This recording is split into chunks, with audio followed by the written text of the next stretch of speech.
What's up, guys? Ricardo, thank you again for your time. No, thanks for having me. I'm actually excited. I got to do a couple tricks with the kiddos, got to talk about bike safety, and put my bike to use with my helmet and the whole nine. Tell us a little bit about your background. So my background is, I actually came from La Paz, Mexico when I was a young whippersnapper, about 13 years old. And now I'm 31, so I think I've been here in Vegas for 18 years, if my math is correctly. Evidently, hopefully my helmet has been efficient, and I can do the math correctly for all of you guys. I found out the sport of BMXing when I was 13. Didn't know it was a legitimate sport. It turned out that down the street from this trailer park where my parents brought me from was from Mexico, that it was the nation number 7 track, and kind of found out the sport, and I loved it. Found out the safety gear, the fundamentals, and I fell in love with it. So later on, I was like, you know what?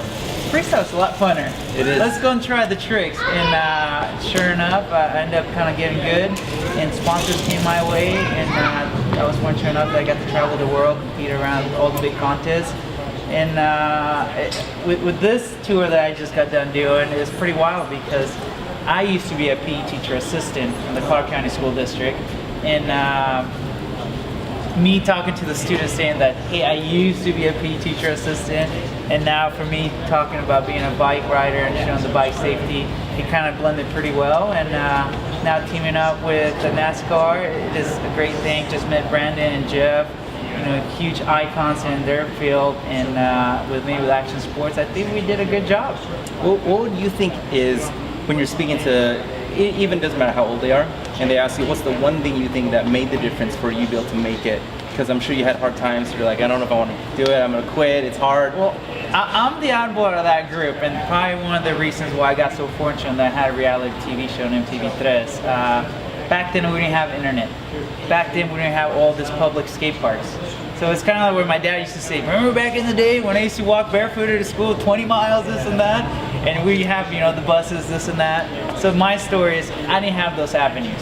So I went out to the desert, not having the proper equipment, and trying to learn how to build jumps. So it's a lot tougher, but I think it built me to what I am now, and thanks to my family showing the fundamentals on how to really not just ride a bike, try to make it a business. So it was difficult, but I wouldn't trade it at all, because it opened a lot of doors, and I was at the right place doing the right thing. You know, you spoke in front of close to what, 10,000?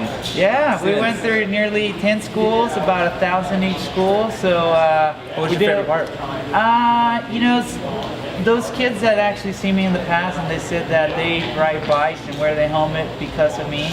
I never picked up this bike knowing that I was going to be kind of crazy to say. Like a mentor. Exactly. So it blows my mind that someone that in reality I never met, you know, I might have been at an event and they saw me, and just because whatever way I presented myself, I impacted them to kind of follow the right path. Now with them and the internet, all this free public skate parks, more events, and action sport becoming more mainstream, I'm excited to see what's next, because so far this ride has been amazing and it just keeps getting better and better.